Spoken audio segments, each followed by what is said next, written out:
Welcome back to Stay in Your Lane.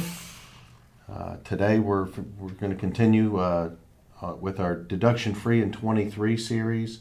And I'd like to start today off with Nathan. Nathan, can you pick up here and kind of share some of the scenarios that you're struggling with and what you're seeing? Oh, sure. So really one of the struggles that we're dealing with right now is, our we are being provided with lifetime deductions, or they do hit the client's portal, uh, relatively quickly. But the issue that we have is, there's deductions that are, I guess, they're kind of lump summed into an umbrella. So you really have to dig through the various levels of the client's portal to try to figure out what the actual deduction was for. So there may be just an ASN issue that is rolled into a on-time compliance issue, or an on-time compliance umbrella. So it's really trying to ferret that out, and trying to fix the problems. What is the root cause of the problem, and how do I fix it? Pat, do you see any of these scenarios? Are you familiar with what Nathan's talking about that he's dealing with? Yes, we also are seeing things like that. So sometimes if something's not exactly the way the customer's looking for it, let's say maybe tagged or packaged, they'll roll them all up in an umbrella clause, and then you're trying to pick everything apart to find out what was the real issue. So it's a shell game. hmm If it can fit under that shell, put it under that one. Put it under that one. Scott, do you deal with these also there? Absolutely. Yeah. Trying to dig in to find out the complexity of the total invoice or that deduction, figuring out all the different points about that deduction is mind numbing sometimes to try and dig in to find out how they all added it together and how it ended up hitting then that particular reason code when they send in that deduction. So this is a game. Well, and then too, at times you're going to see an administrative fee attached to that. Ooh, I like that. Now, how well do you think it would be received if 50 to 70% of the deductions that we talked about earlier were incorrect, if we tagged an administrative fee on for them to pay? Good Good luck. luck. I think the term circular file comes into play there. So, Matthew, you have anything to weigh in on this one, this Yeah, scenario? so a few thoughts here. Obviously, everyone here, your shippers, but we have your customers, the consignees, they're also using a visibility platform.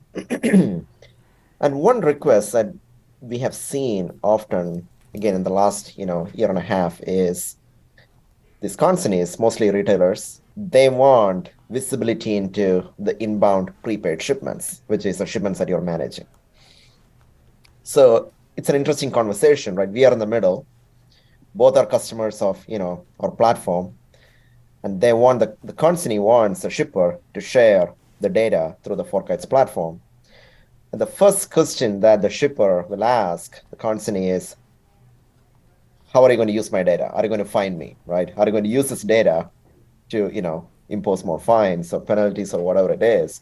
That's a first conversation that, that happens. Why do you think that is? Yeah, so that's where I think it goes to, right? What is the outcome that the consignee is trying to get to? Is it to find more, or is it trying to solve the problems and get more efficient? And it is a change in mindset, right? And that mindset shift has to happen for this to go away from this profit center to let's make it more efficient and which is good for everyone in the industry. It is happening, but everybody has to sit in a room and have to have that heart-to-heart discussion before people start opening up their data to other parties. So what you're saying is not only the shippers that you have for clients the consignees want to be a client, and then they want to see all their shippers' data. Yeah, so take, any one of the shippers here, for example, right? HP Okay. Hood or Organic Valley. Your outbound shipments are the ones that you're tracking through Forkites. Your consignees are also customers of Forkites, but they'll be tracking your customer pickups, right? Because that's what they're managing. In addition to that, they want to get visibility into the shipments that you're managing, which is their inbound prepaid. And that requires you to share the data. That requires, for us to share that, it requires your permission. But that conversation, it's a tough one because people are hesitant to share the data because they don't know what this data is going to be used for. I hadn't thought that far ahead of it, but it makes perfect sense. Right? I mean, that's step 2. That's down the road. If you're a shipper and you sign up with Forkites, you want to be treated like you're a loyal partner, right? Right. And then the consignee now wants to manage whether it's prepaid or CPU. They want to track and manage you. So let's say you're Organic Valley and one of your facilities is behind, right? Or cold storage is behind. Everybody wants to talk about efficiency in our industry, whether it's over the road or from the warehouse perspective. We have a customer in Illinois that had their warehouse running so efficient and had consultants in and planned. They were running at 96% efficiency until capacity tightened up, and they couldn't keep. The trucks were going to come when the trucks could come, based on the market. And now they're in a position where they don't have enough tow motors, they don't have enough tow motor operators, they don't have enough dock doors. They efficiencyed themselves out of business, right? At some level. There's a point in time where, there's a reality line and an efficiency line and a cost line that when you cross over it, you lose everything that you were paying for. So for Forkites, that's a very difficult conversation to have because you can't share the data unless you're being told and presented that you legally can share the data. We want you to. So what we do is we stay out of that conversation. We say we can facilitate an intro between you through the platform. You request access to the data, and the other party has to approve it. And many times they want to control what they want to share. They might not want to share who the carrier is, right? They might not want to share certain things. So that control sharing is what we can facilitate. But for that to happen, there has to be trust built between the shipper and the receiver. And it has to be more than, hey, I'm going to use the data to find you. That is not going to go anywhere. But how do you protect your customers when that's the scenario? Well, so the customer can revoke access anytime. Let's say they decide to share data today, and if they see that the data is not being used in the right manner, if you will, they can revoke access anytime. So it's all, controlled. But for every action comes a reaction. But we haven't seen, at least from our customer base, the data was never used to increase the fines or penalties. It was always used for efficiency gains. Always. Not even a single scenario where, the data was used to, put more fines. No. That's a good thing. Scott, where are you at on this? I feel very strongly both ways. You guys have talked about it. You guys are hitting it on the head. It's really about communication and partnership, and does the customer really ultimately want a relationship of communication, and do they want it to be? I like to use the word fair and equitable to both parties. If there's certain rules and you break the rules, okay, a fine. But at the end of the day, fines make costs go up. So finding ways to matrix on-time delivery and delivered in full and all those kind of things. Pat made the comment back a while on the previous show where she said, we really need to look at a matrix and say, if we're above this percentage, you don't fine us. If you fall below that threshold, then fine us. And I understand that, but the fines need to be fair and equitable and need to be accurate from the start, from both parties, that we're not chasing this kind of data all the time. I guess that's my take. Because really, if you think about it, at the end of the day, all of these deductions are hitting everybody, regardless of what side of the fence you're on. We're all going to be paying for it in one way or another. Yeah, it becomes a cost of doing business. Yeah, really. absolutely. They just, they get to a point where they say, we just can't put up with this. It becomes a cost of doing business. Nathan, where do you see this going?